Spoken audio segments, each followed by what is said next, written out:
नमस्कार दोस्तों, आप देख रहे हैं स्पोर्ट्स वर्ल्ड। दोस्तों फाइनली श्रेयस अय्यर के लिए थोड़ी सी राहत की खबर आ गई जिम्बाब्वे से।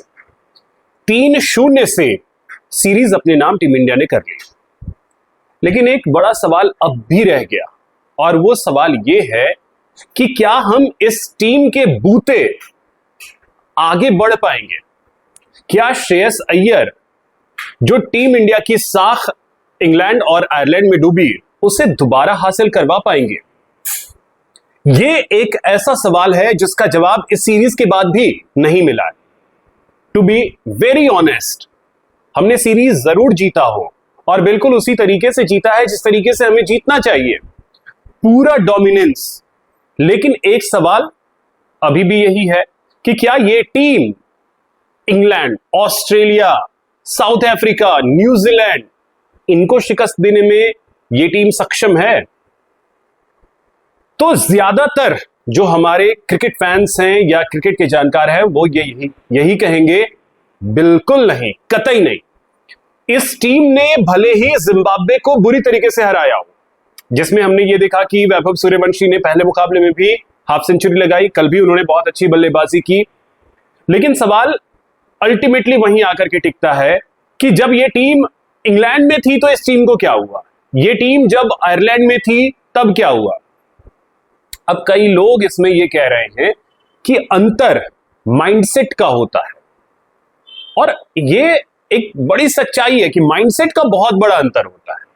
अब माइंडसेट का अंतर अचानक से कैसे आ गया? अब एक चेहरा जो यहां नहीं था, एक चेहरा, और वो चेहरा है किसका? कोच साहब का। जी हां, हमारे फुल टाइम कोच जो हैं गौतम गंभीर जी, वो नहीं थे।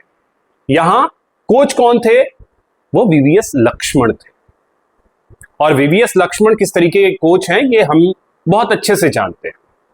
तो इसीलिए मैंने कहा कि अंतर माइंडसेट का है, और यहां माइंडसेट पूरी तरीके से बदला बदला सा नजर आया, पूरी तरीके से बदला बदला सा नजर आया। तो क्या हमारी टीम के लिए गौतम गंभीर या वीवीएस लक्ष्मण कौन बेहतर है? गौतम गंभीर का एटीट्यूड यह दिखाता है कि पता नहीं उन्होंने क्या ही कर दिया टीम का। किया है, सीरीज अच्छे अच्छे जितवा लिए, लेकिन बात इस चीज की है कि बायलैटरल में जिस तरीके से हमें हार मिली वो ये दिखाता है कि गौतम गंभीर के सामने चुनौतियां बहुत सारी हैं एज अ कोच। और सोचना बीसीसीआई को होगा कि 2027 का विश्व कप आ रहा है, हालांकि वो ओडीआई विश्व कप है, लेकिन सवाल इस चीज का है कि कोच तो वही रहेंगे और मैक्सिमम प्लेयर्स तो यही रहेंगे जो इस समय खेल रहे हैं।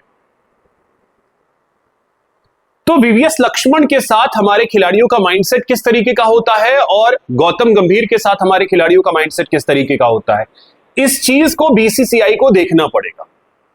और अगर इस चीज को बीसीसीआई नहीं देखता है तो T20 में जैसे हम एक लंबे अरसे के बाद नंबर 1 की पोजीशन को हमने खोया है, यह तयशुदा मानिए कि और भी बुरे हालात होंगे। जिम्बाब्वे के साथ सीरीज था, हम जीत गए, और मैंने पिछले वीडियो में कहा था मोरल के लिए बहुत बार बहुत सारी चीजों की जरूरत होती है, और अय्यर साहब के लिए भी उनके मोरल के लिए, उनकी कैप्टनसी के मोरल के लिए बहुत जरूरी था कि 1-2 मुकाबले और 1-2 सीरीज उन्हें जीत मिले, और इस तरीके की जीत की उम्मीद लेकर के ही जिम्बाब्वे अय्यर गए होंगे। लेकिन अब सवाल यह है कि जिम्बाब्वे का तो हो गया, ठीक है, आगे क्या? आगे जब आपका सामना न्यूजीलैंड जैसी टीम से होगा, साउथ अफ्रीका जैसी टीम से होगा, इंग्लैंड जैसी टीम से फिर अगर आप भिड़ते हैं तब क्या होगा? ऑस्ट्रेलिया जैसी टीम से भिड़ते हैं तब क्या होगा? तो इस माइंडसेट को चेंज करने वाला कोच क्या हमें चाहिए? क्योंकि गौतम गंभीर के होते हुए हमने देख लिया है कि बायलैटरल सीरीज में हमारी क्या स्थिति होती है, चाहे वो T20 हो या ओडीआई हो, इवन टेस्ट। तो तीनों फॉर्मेट में हमारा डाउनफॉल था, और डाउनफॉल ही है क्योंकि हमने इंग्लैंड में ओडीआई सीरीज भी गंवाई है।